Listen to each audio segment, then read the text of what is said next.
Hello, thank you. Thanks for coming back in after lunch. I know it was a great opportunity for engaging discussion. I hate to pull you away from that, but we're really looking forward to a terrific panel now on critical minerals in the North American Arctic. We have a great lineup of speakers from across the North, including Lance Miller of NANA from Alaska, Heather Exner-Piro, who's a global fellow at the Wilson Center and also from the Macdonald-Laurier Institute of Canada, and Kenneth Hu, who's the representative of Greenland here in Washington, D.C. So we will have Alaska, Canada, and Greenland up here at the table for a few questions. Please join me now. Thank you.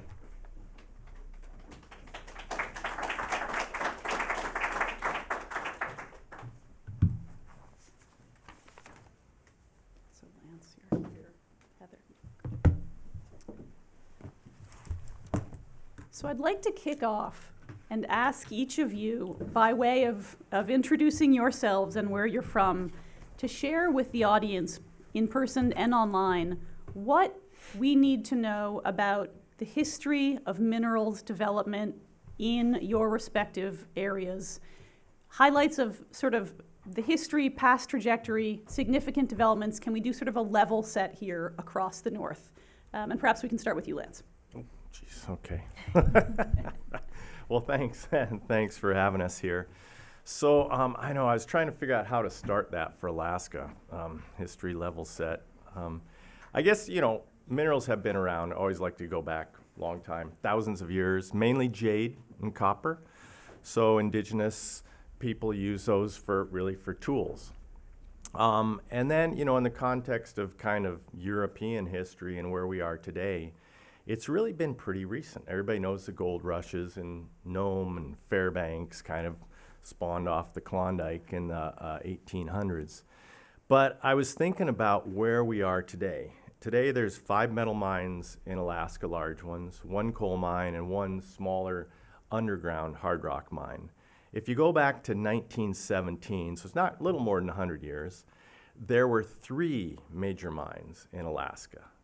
And they were actually state-of-the-art. One was one of the largest low-grade gold mines, 10,000 tons per day, underground. Another was the Kennecott Copper Mines, which kind of built a company, Kennecott Copper Company. So fast forward 100 years, we haven't even doubled, basically.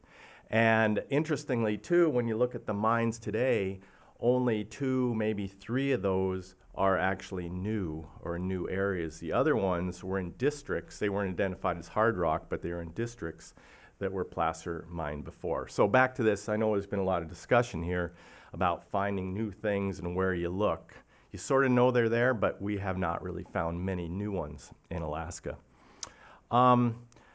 Another kind of interesting thing, if you look at these mines, and we've talked about infrastructure and the challenges, the early mines in Juneau, actually, that's why the territorial capital of Alaska became Juneau and then the state capital. But also back in 100 years ago, they developed hydropower. And today the city is largely on hydropower because of the mines. Fast forward again, today Greens Creek that's been talked about here, part of the build out of hydropower in Alaska, in Juneau recently was because Greens Creek took the excess hydro to do expansion of hydro in Juneau. So then again, 100 years later, mining has helped expand the renewable grid in Juneau, which is kind of a cool story. A bit on Alaska, the land's about 300 acres, I'm not talking hectares, but 365 million acres. 60% is owned by the federal government, so 220 some million acres, 100 million by the state, and 44 million by Alaska Native Corps under the Alaska Native Claims Settlement Act in 1971. And that was a pretty interesting thing. I think some of you know, for those who don't, it established 12 regional corporations that were for-profit corporations. And does anybody know what was really precipitated ANCSA? That's a question. Yep, oil. Need for the pipeline, discovery of oil. Without that, without native land claim settlement, there wasn't going to be the 800-mile pipeline. So there's always some, tipping point, and that was really it for for ANCSA. But you kind of, you fast forward there, and of the mines that we have, a couple of them are on federal land, state land, and then ANCSA land. And it's interesting that the screensaver, the background here of the screen, that's actually a picture of Red Dog in the tailings pond there. And just a little history on that, because I know it's been used as a model kind of around the world. There was this agreement done in 1982 between Cominco and NANA. It really was, I mean, it's like the foundation of a lot of agreements around the, at least in the northern countries today. And just high level, it basically developed a management committee, had a subsistence committee, preference for contracting, local hire, and royalties. But the key thing there is that NANA owned the land. So I know that's been part of that, how you have community ownership. And that's what's really, unique about Alaska when it comes to the native corporations, is that those corporations, the shareholders, and those shareholders are also tribal members, own the land. So you can really basically have a strong negotiating point. And I mean, just to sort of close up, I wanted to, let's see, 2 points, yes, is we talk about how you have these deposits and support, community investments and infrastructure. And until we have the infrastructure, and I know we'll talk about this more, these deposits have to be pretty rich to support everything. That's Red Dog's case. Red Dog is still going today, started in ’89, and it took 15 years for payback of capital. 15 years. So there was this valley of death for zinc price. And a lesser mine would have gone bankrupt, full stop. Now it just prints money. It's awesome. But again, it's not because it's a world class. I often say it's actually a universe class deposit. Another interesting thing, for those who don't know about 7I, it's a section of the Alaska Native Claims Settlement Act, is 70% of the revenue Corp receives from large timber, oil and gas, or minerals has to be shared with all the other regional corps in the state. And through last fall, NANA from Red Dog has shared $1.84 billion US with the other native corps in Alaska.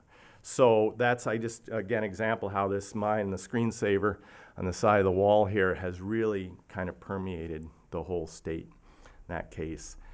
And then another thing about land and ANCSA and mining is there's two examples of where ANCSA, and then it was brought up before ANILCA, which was 1980 Alaska National Interest Lands Conservation Act. Those parks established one Kobuk Valley National Park. Part of the, basically there was an inholding NANA had that was traded away for the easement for the road across a national monument to get to Red Dog, okay? So the national park was actually grown a bit in this land exchange for a road for mining.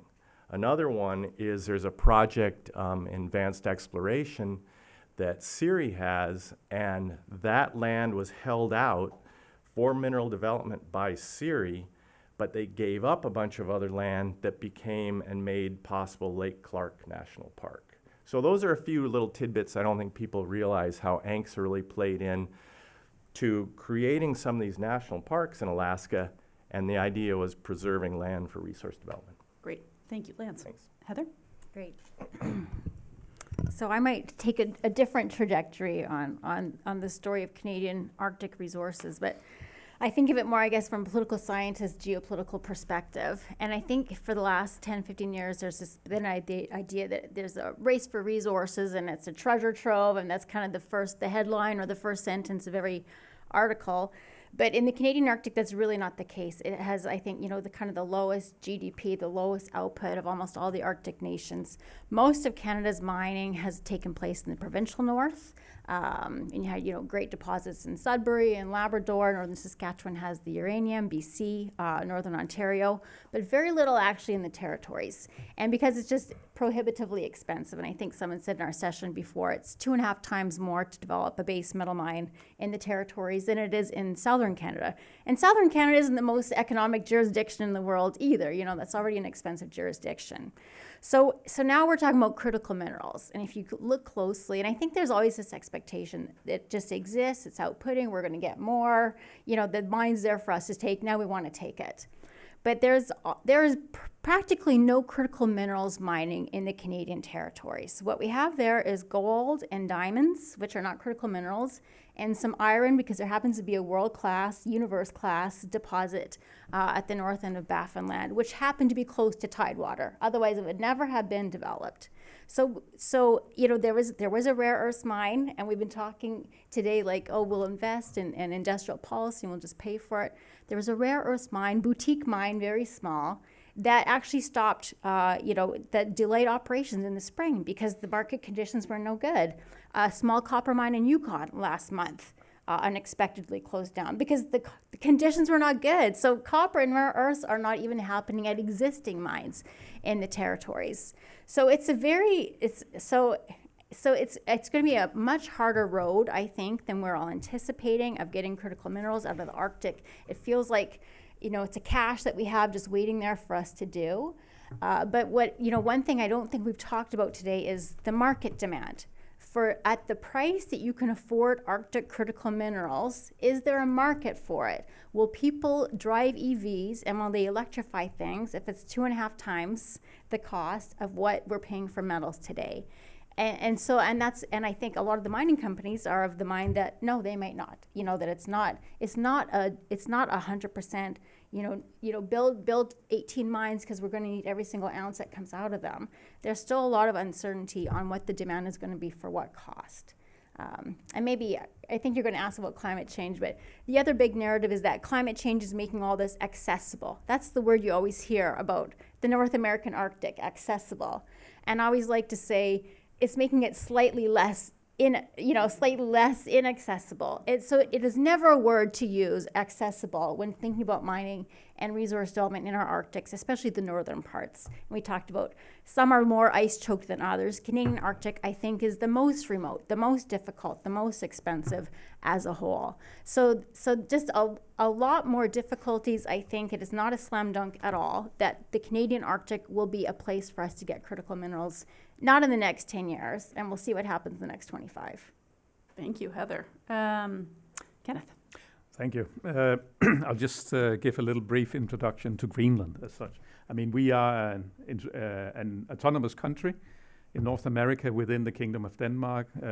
More than 90% of our population is indigenous, is Inuit. Denmark was our former colonial power up till 1953 when we became Danish citizens. And we obtained home rule in 1979 and self-governance in 2009, as well as we were granted the right to independence if choosing so.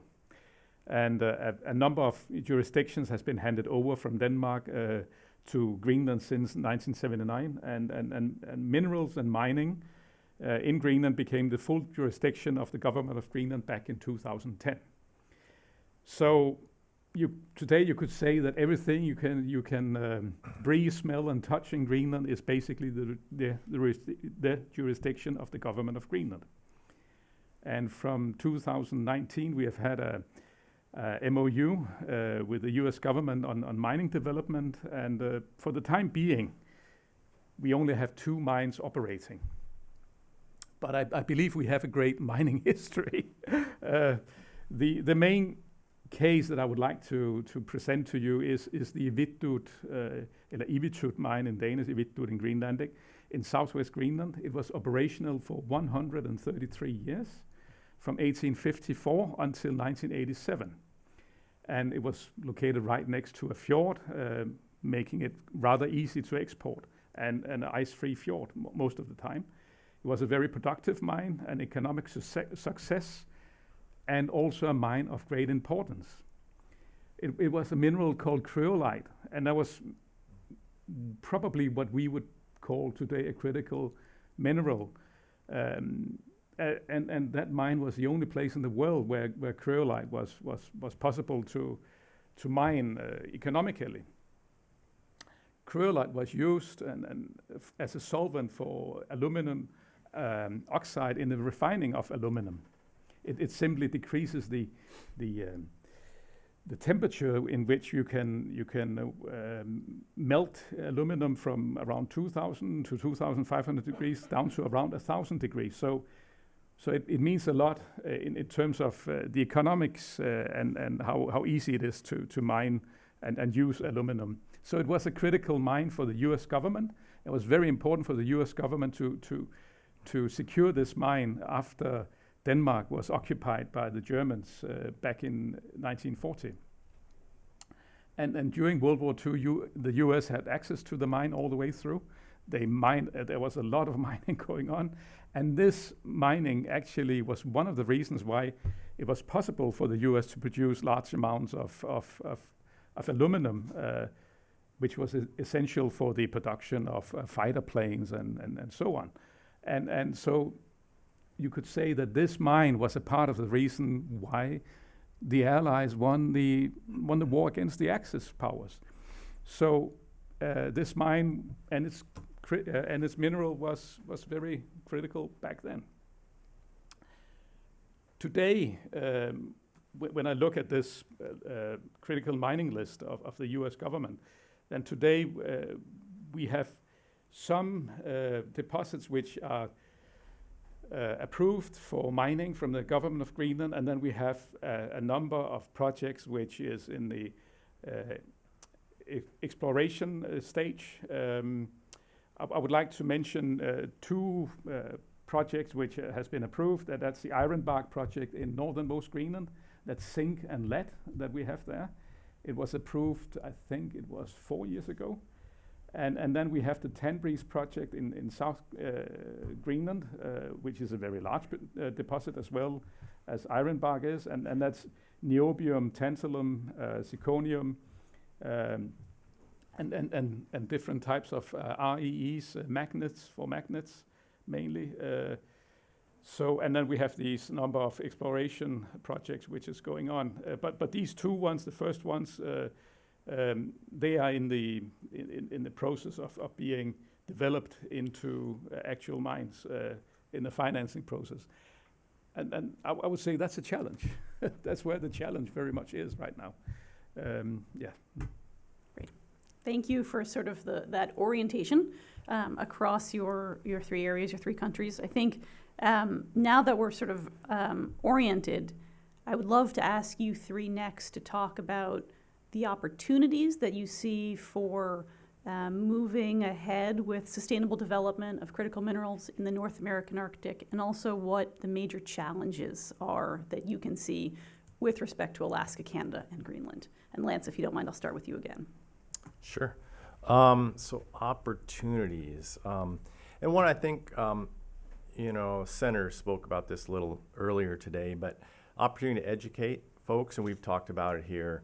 If we can't make the connection with society between minerals and our built infrastructure, and not just the critical minerals, almost maybe we should change the term. I kind of like societal metals, because you just need metals for everything. So I think with this awareness, how we can sort of take opportunity of that. On the ESG aspect, opportunities, I think Alaska has, you've heard about that here in some of the breakouts, is really, I think does great as far as responsible resource development. And of course, argued that the Alaska Native Corps, which are now over 50 years old, really embody ESG. I mean, that was part and parcel of how they were, founded. It's our shareholders are kind of why we do everything, and the communities. I think the permitting opportunities on permitting, there's a lot of been discussion there, but maybe to better understand really the triggers and concerns of both project proponents, but also those folks who are in the working roles in the agencies. I think we touched on some of that, but I think that's a real opportunity. For Alaska, our congressional delegation is an opportunity, as is our state government, very supportive of mining. And then when you just look at the resources themselves, there's about a dozen significant advanced projects, both gold and critical minerals in Alaska. But it's really getting those over the goal line that's a tough part for the host reasons we talked about: social license and permitting and technical and money.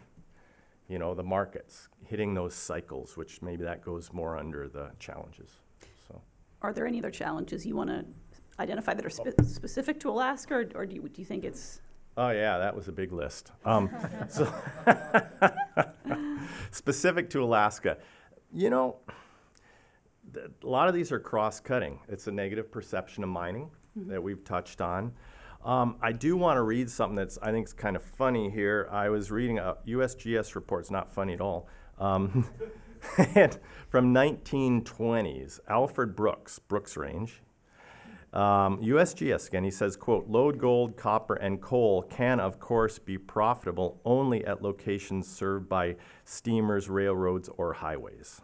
That was 1920, so some things haven't changed. Another, in this report, he also, quote, "Alaska is still dependent on imported petroleum." So, so here we are, infrastructure and high energy costs. I think specific to Alaska and everybody. Economic cycles of capital markets, metal prices, and then where investment goes. And I've thought about this. There's been discussion about the cyclicity of the political, how that goes. That's 4 or 8 years. Capital markets are usually kind of 8 years. And it's interesting, if you think about, for those from Alaska, the lynx rabbit cycle is 8 to 11 years. So there might be something to that. And then another challenge is, which I think you're going to touch on, maybe I'll hold off on that one a bit, on community engagement. And finally, it's this, and again, it's not specific to Alaska, but we're basically fighting against planned economies as we're a market economy. And that's another kind of elephant in the room. I don't know, we talk about so much about this stuff, but unless there's really will for the long-range plan, we can't develop things. Yeah, thank you. Thanks. Heather? So the opportunity is obviously economic. And I think the Canadian Arctic, more than the other 8 Arctics, is particularly dependent on the public sector. You think of it as a big mining jurisdiction, and it's not. Most of the money is public sector. Most of the jobs are public sector. It's transfers from the federal government. So mining offers that opportunity to become more self-determining and to produce more own source revenues. The Baffinland mine, I think, is 25% of Nunavut's GDP. A single mine is more important to Nunavut than the oil and gas industry is to Alberta. And it's still in Death Valley. It's not making money yet, as I understand. It's still in the Death Valley zone. But the territory is making money. There's GDP, there's jobs, there's all those kinds of things. The diamond industry in NWT, I think, is a similar weight in their economy. Nunavut and Northwest Territories have the highest per capita GDP in Canada. The household income is a different story, but the per capita GDP is very high. So you're talking about, you can have 1 or 2 or 3 mines can make it, an entire difference to the economy. You don't need a lot of mining. For 110,000 people, a handful of mines can really do a lot. So then there's the jobs and the procurement, and that's what me and my friend John Desjardins here work on is so they're very well-paying jobs, and they do hire more than almost any other industry Indigenous peoples. The mining industry has become good as a private sector industry of hiring and paying 6-figure salaries to Indigenous people, training them up and through the system. And no one will say it's perfect, but compared to any other industry, they do a pretty good job. And then there's all the procurement opportunities. So where you're creating capacity, royalties is one thing and own source revenues are another, and those are good. But creating capacity where you're procuring from indigenous businesses and you get entrepreneurs and you get people becoming CEOs and you get economic development corporations, and that's a different kind of capacity than just getting a transfer or royalty. So the economic opportunities are almost endless when you think about, like I say, 110,000 people, and it's the size of Europe. And right now there's maybe a dozen, there's about a dozen mines, depending, probably, six bigger ones. So much there. The challenge is, I think, is still the social license. And I think for most of the history of the Canadian North and colonization, there were no benefits from mining, only costs. And people think of the giant mine. That's kind of the worst case scenario is the environmental costs that happen, and local people never got any of the benefits. And so there's still a sense that it's not at all certain that you're going to benefit from it, that there's a real high burden on the mining industry to prove that they're going to provide benefits and not just costs and not just trade-offs. And then, it's the permitting. We call it, in Canada, we call it jurisdictional chaos. There's the Indigenous community, there's municipalities, there's the territories, there's provinces, the federal governments, different departments within different governments, water management boards, so many different actors. And so to have to navigate those for the permitting and for the social license is obviously very difficult. And you're still, such little capacity where now, people want to engage with Indigenous communities. They have some determination and they do the due diligence and they make decisions. But you're talking about maybe one or two people in a lands office who have to, do this due diligence on big mines for their small community. So much opportunity and so little capacity, I think, is the biggest challenge in the Canadian Arctic. That's a great point. I really appreciate that. Thank you. Kenneth, opportunities, challenges? Yeah, let's start with the opportunities. Greenland is 1/3 of the continental USA, and the ice-free area is around the size of Sweden. So it's not a small place. We do have a need of economic growth like many other northern areas, and there is a political will to get projects started, to make projects operational. And we have a rather simple government system. I feel blessed, and few stakeholders, but things do take time. We are a small administration in a giant country, but also because we want to do things the right way. We want to do it right. But again, there is a high political interest in developing mines in our country, and lots of political interest, especially in mining that can support the green transition. But simple system, one landowner for the whole country, and that's the government of Greenland, few stakeholders, and one decision maker only, and that's the government of Greenland. So that's what I see as good opportunities for successful establishment of projects.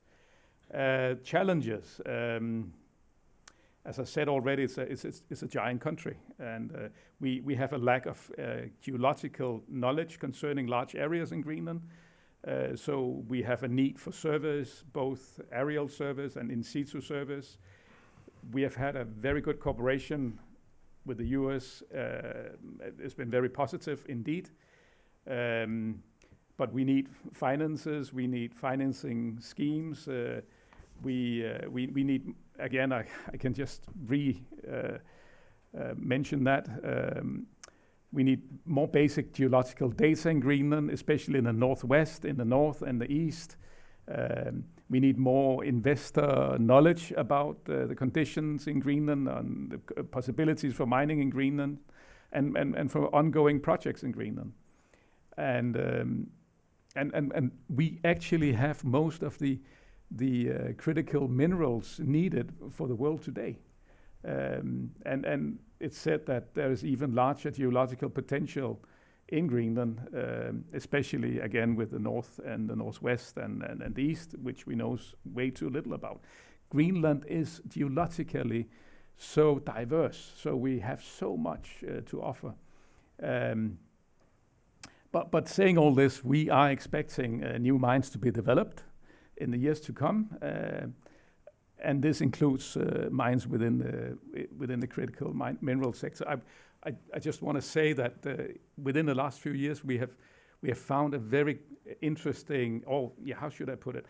It's a former graphite mine. We used to have a graphite mine around 100 years ago in the early 20th century for a few decades. Then they looked into that deposit, and it turned out to be much, much bigger than what they thought it was back in 100 years ago. And this is something which there's a lot of focus on now. So graphite, that's a new black, so to say. Yeah. Great. Thank you. Thank you. So I want to turn to a key piece that we've talked about a lot over the last couple of days, and I think is really interesting in terms of sort of the different manifestations across Alaska, Canada, and Greenland. The position of the local communities, of the indigenous communities, with regards to land ownership, land rights, and social license to operate. The history of decolonization and empowerment of indigenous peoples is different across those three areas, but the general trajectory of increasing authority, increasing power is the same. And so can the three of you talk a little bit about the role of local communities, of indigenous communities in making these decisions, and what needs to be done from a mining perspective to achieve social license? Okay. So, of course, Alaska is a bit unique with the ANCs. I plotted actually all the 44 million acres on the state of Alaska, and then we took the Alaska State database of all mineral occurrences, and lo and behold, they kind of mimic each other. So point being, a lot of the ANCs selected lands for natural resources and for subsistence. So, part and parcel was mining. The challenge there, I think, is social license is so fleeting. So the Red Dog, again, example, it supports 90% of the Northwest Arctic Burrow's base budget. So without a Red Dog, the burrow wouldn't exist. In fact, it exists because the early leaders had this vision that they wanted self-governance, which is, this is kind of a cool little snippet. So to establish a burrow, you needed a taxpayer. You can't have one taxpayer, so it's a payment in lieu of taxes. The early leaders of NANA did that so that they could get money to bond schools because education was important. So despite all that, we are constantly, you have to educate people, even our shareholders and the residents, of that connection between mining and lifestyle and livelihoods. And I think you just can't do enough, and it's on the ground. It's trying to translate technical stuff for non-technical people, which is really challenging. John and I were talking about this, how as technical folks, you want to be honest and all this stuff, and I'm so excited about my rocks in this mine. And if people don't understand, they're like, whoa, you've got to be, you're just snowing me. So how you find that happy medium. And capacity, you mentioned, that's huge. So these projects, you go in and there's to build that capacity in the community that can help interpret that information. Another thing that's really tough is that we've talked about how long projects take, 20 years. That's a generation. I've actually now been on projects where I've seen, and we have the data to show that basically support of projects has decreased, or for mining. And it might not be because of that project. Sometimes it's because of a tailing spill in South America and social media. But, the last 20 years, there's all of a sudden a whole new generation that's very social media savvy and everything else. I think that's something that we don't fully appreciate. And so those, I could keep going, but I better pass. Thank you. Thanks. That's great. Heather? Yeah, where to begin on this question? So I think it's good, though, to think different communities have different capacity and sophistication and tolerance for mining than others. And so it's not kind of indigenous people in the Arctic feel this way. And I think in Canada, there's probably been more progress and more sophistication in a lot of the provincial norths. Where there's just a longer history. They've been able to build up their businesses. They have had developed closer relationships with the mining community. Maybe more people work in the mines, so there's more comfort and more understanding of what's happening. And I think one great example is the Tahltan Nation in northern BC, which in the Golden Triangle is the geological area and isn't that far from Juneau, I think. But the Tahltan Nation last year had 3% of global exploration spending in their territory. So they're bigger than a lot of countries in the exploration spending they're attracting there, and they have a great economic development corporation, and they have good governance that facilitates all that. Whereas in the Ring of Fire in Northern Ontario, it's almost the worst case scenario of people not being able to agree. Different First Nations have different opinions, and it's taking years. It's again a world-class deposit, but de facto, if you don't have Indigenous consent, the project won't, it's very hard for the project to go ahead. That's in the territories, almost anywhere in Canada. If you had strong local Indigenous opposition to a project, it's going to be so hard for it to go ahead. So and mining companies know that, and like I said, over the last 20 years, since we had what we called the duty to consult in Canada was affirmed by the Supreme Court, it went from consultation was a nice to do to consultation was a need to do. And that was the rise of the impact and benefit agreements. And now you're seeing it in procurement and training and royalties and own source revenues too. So there are a lot of tools that have been developed, I think, in the last 20 years to bring communities and mining companies to have mutual objectives, that there is something, they will both benefit at the end of it. But there's still a lot to do, and I think in the territories, less so than the provincial north, is less support for mining. Can you talk a little bit, thank you, can you talk a little bit about sort of the authorities piece of things? Because Lance talked about the Native corporations having land ownership, right, of surface and subsurface rights. And Kenneth talked a little bit about land ownership in Greenland. The government owns the land. So in terms of the actual decision-making authority in Canada, in the territories, it sounds like there's been quite a bit of evolution in terms of who gets to make these decisions. But can you just walk us through where the authorities lie? Yeah, and this is so complicated. But I think it's more of a mosaic in Canada than it is with like the Native corporations. That's quite settled, and Greenland, like you say, Greenland owns it. So there's the one owner. But in Canada, there's some areas that are land claim agreements, some where it's just traditional territory, and so you have to assess the impacts. And there's how much consent and how much impact depending on on a case by case basis.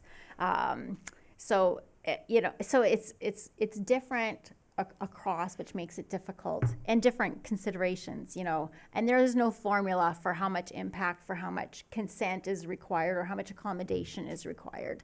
So, and obviously, now, so we duty consult became a new high standard, and now FPIC is the next new high standard, and that moves the goalpost for the first free, prior, and informed consent in the UN Declaration of Rights of Indigenous People. So the standard for getting that Indigenous now consent has been getting progressively higher. And in some cases, if you can't accommodate, the community doesn't want it, that's the end of the project. You don't go any further. Or if you can't negotiate on what's a reasonable benefits, that's the end of the project. So there are definitely cases where projects just haven't gone ahead because there wasn't the support or there wasn't enough money to get the support that you needed. That jurisdictional chaos. Jurisdictional chaos. That sounds really confusing. It's very hard in Canada. Thank you. Kenneth. Yeah, you heard it already. The people of Greenland owns the land in Greenland, and the government of Greenland is a Greenlandic government, a majority Inuit government. But when we talk about mining, of course, local acceptance is always needed. And a fair share is needed as well. We have been working very much with impact benefit agreements based on the Canadian model, actually. It's also very interesting to observe for us the experiences of Indigenous communities in both Alaska and Canada in terms of ownership in mining. But it also takes an effort. It takes an effort to get your fair share. And an important thing is to get people employed. We have you could say a positive problem in Greenland, you could say, because we almost got full employment. So we have very, very little unemployment. But still, this is a very attractive place to work in a mine because of the high salaries and so on. So we are preparing for a new mining age. We have built up a school of mining in Sisimiut on the west coast. And we simply have educated quite a few miners, and they will be ready to take up the challenges in mines.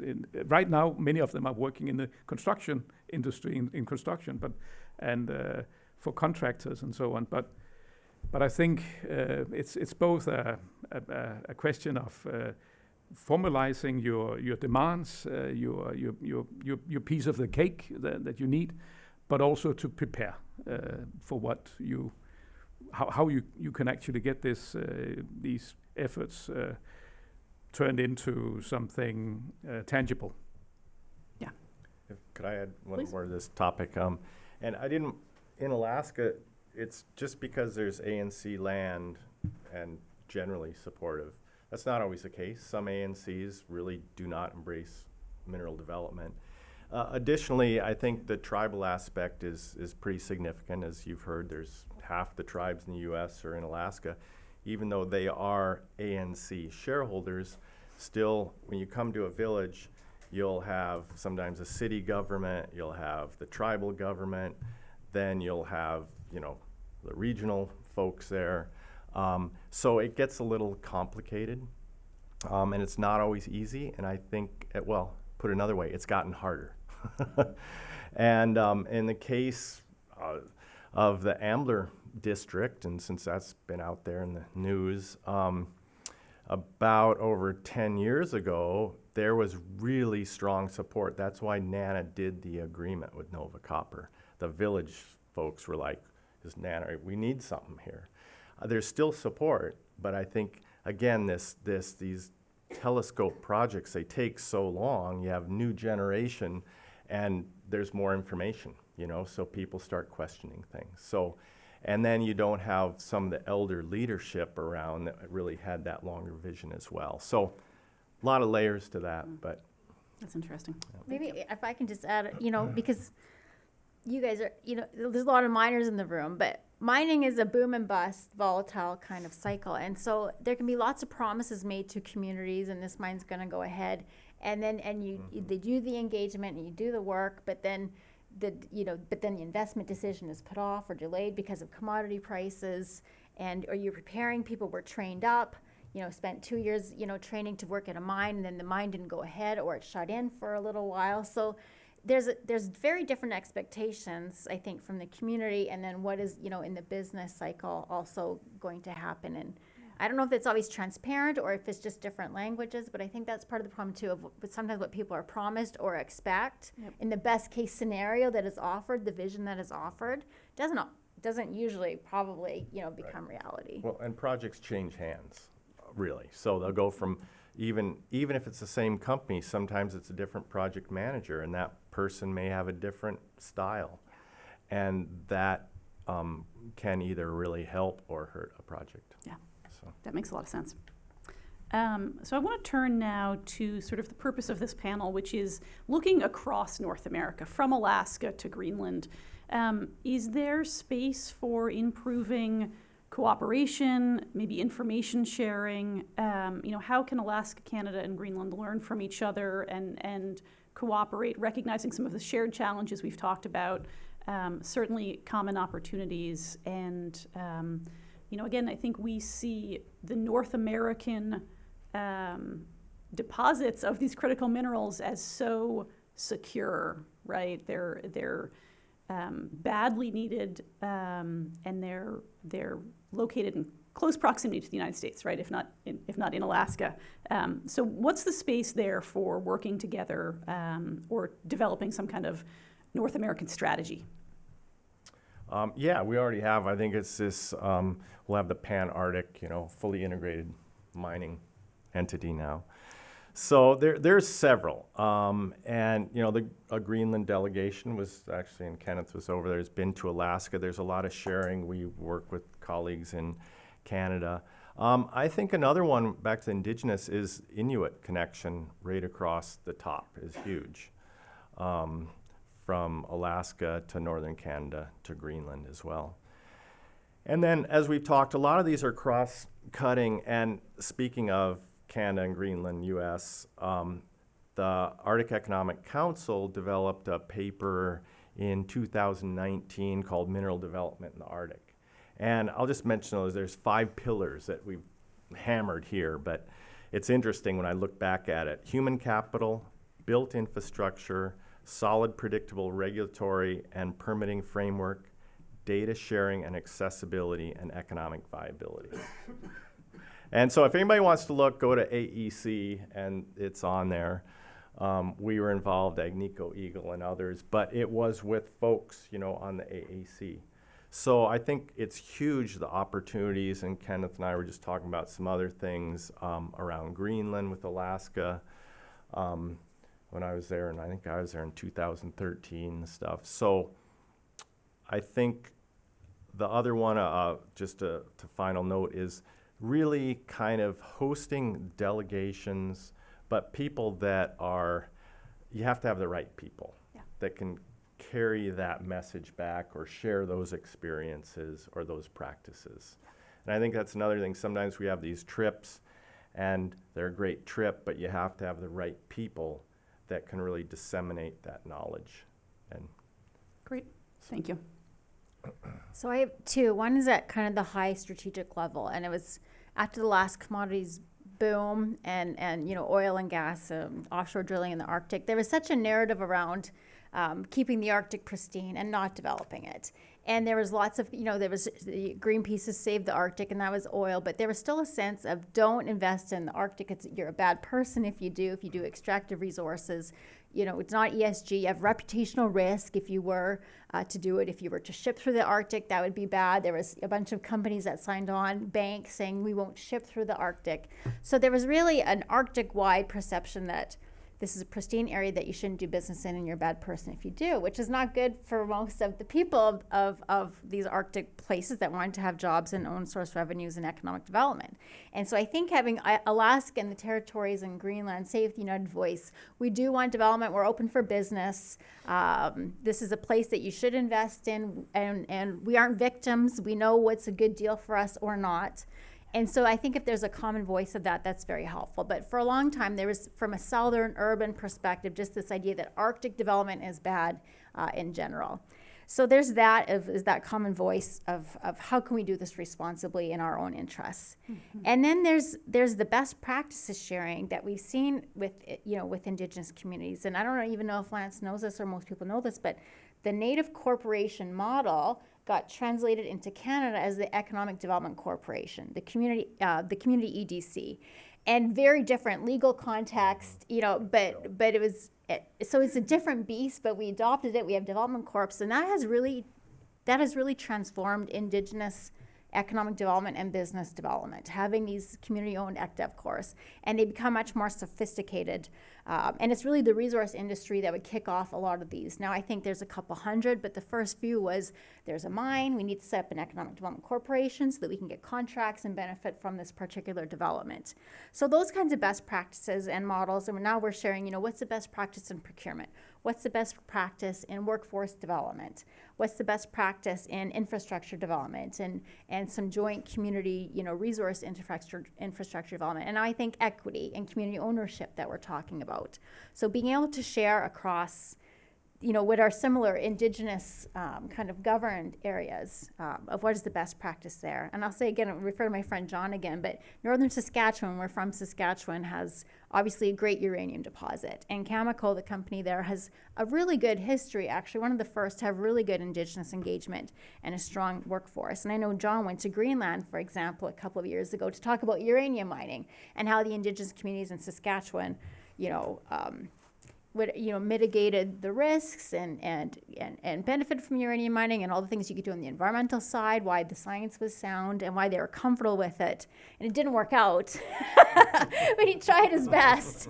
But that kind of sharing, to hear it from an indigenous person who's working at a uranium mine is so much different from hearing the company go and say, this is why we want to, lease the land. So those kinds of best practices, I think, we have been learning. There has been that knowledge transfer, and we could probably do more of it. Yeah. No doubt we can learn from each other, no doubt. And many issues are the same, not only geology, but also climate and socioeconomics. And I think we could consider a more formal cooperation between us. That could be an idea. And I think also we could look into the possibilities of making it easier for labor between our countries to move. Often mines has got a pretty short lifespan, 10, 20 years. And if you want to make a career within mining, it would be nice if you could, as a Greenlander, you might work in a mine back home for 10, 15 years. And then there is an opportunity in Nunavut, and then you can move to Nunavut or to Red Dog and do some work there. So I think this inter-Arctic cooperation within labor could be something that we could look into. Yes, and Greenland has a very strong link with our Inuit brothers and sisters in both Alaska and Canada. And we do share experiences together. We try to learn from each other, and whenever possible, we need to meet and discuss challenges, solutions, and opportunities. And in the work of developing our communities and businesses, we need simply to meet, and we do that. I've realized, NANA is such an asset in terms of Inuit development, and I think we will see more cooperation between NANA and Greenland in the years to come. Anyway, we will try.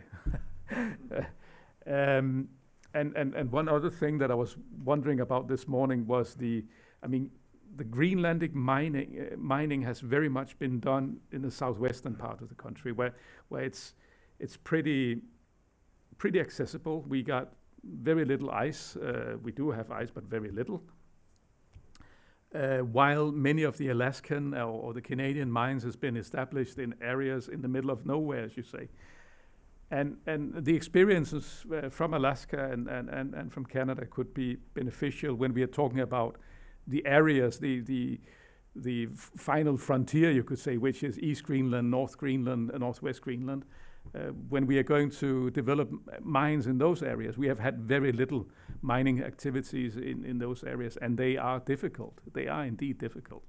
So yes, I think there's a lot of prospects for much more cooperation between us. Thank you. What NANA has learned from Canada and Greenland is some of the early board members, NANA leaders, when they were looking at companies to develop Red Dog, and they chose Cameco because they did a trip across the Arctic. Polaris or Pine Point, whichever was operating at the time, Cameco, and then Black Angel in Greenland. So they actually went and saw how Cameco was operating in northern Canada and Greenland and said, it looks like they can do things in the Arctic. Yeah. So that's great. Thank you. I really appreciate that. We've got about 5 minutes left, which is great. If there are any questions, great. We have a microphone coming around, and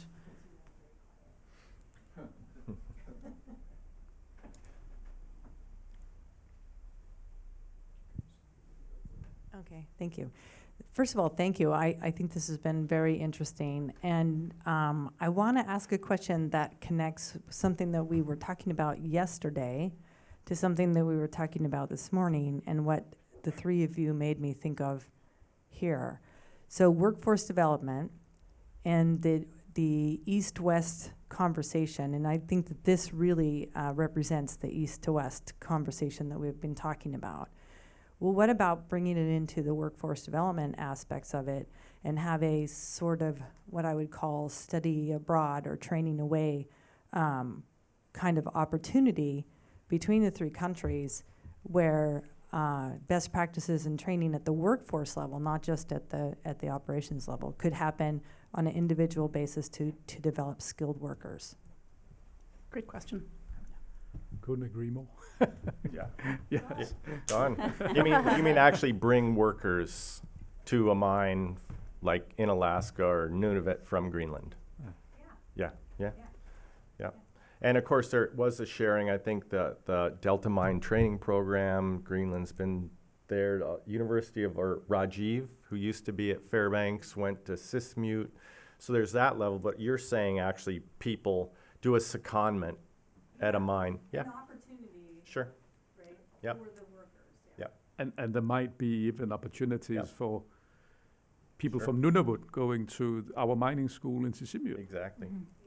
I'll just add, because my first Arctic job was University of the Arctic. And so it's not explicitly mining or maybe blue collar, but it is about sharing practices around themes. So some of the themes might be, distance education. Some of it might be extractive resources, though. And I think there's like a master's, field school every year that any student from the University Arctic schools can go and talk about things. So there has been a lot of work in developing the Arctic as a region and having some collective regional identity. And the University Arctic has been pretty key in some of that.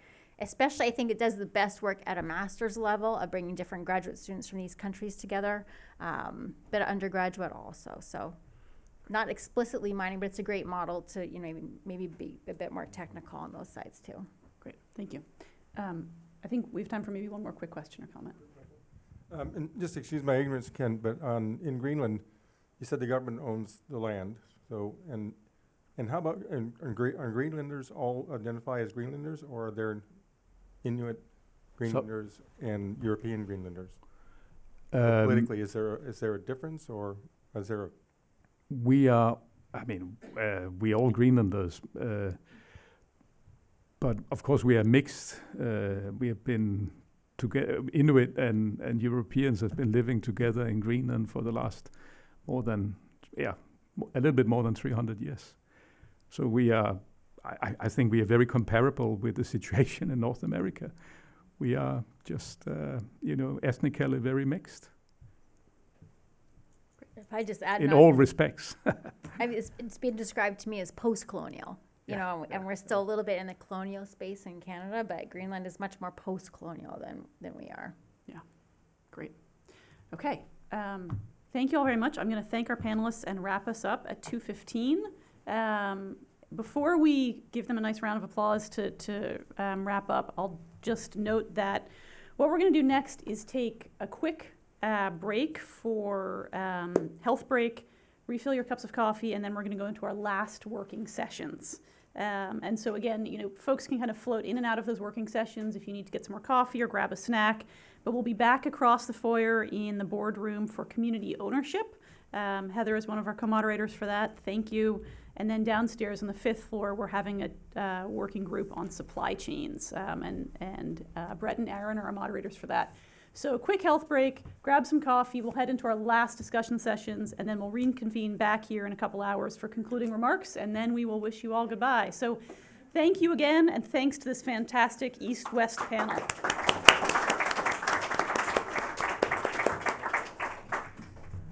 Way to be punctual. Yeah. Went Fun. fast.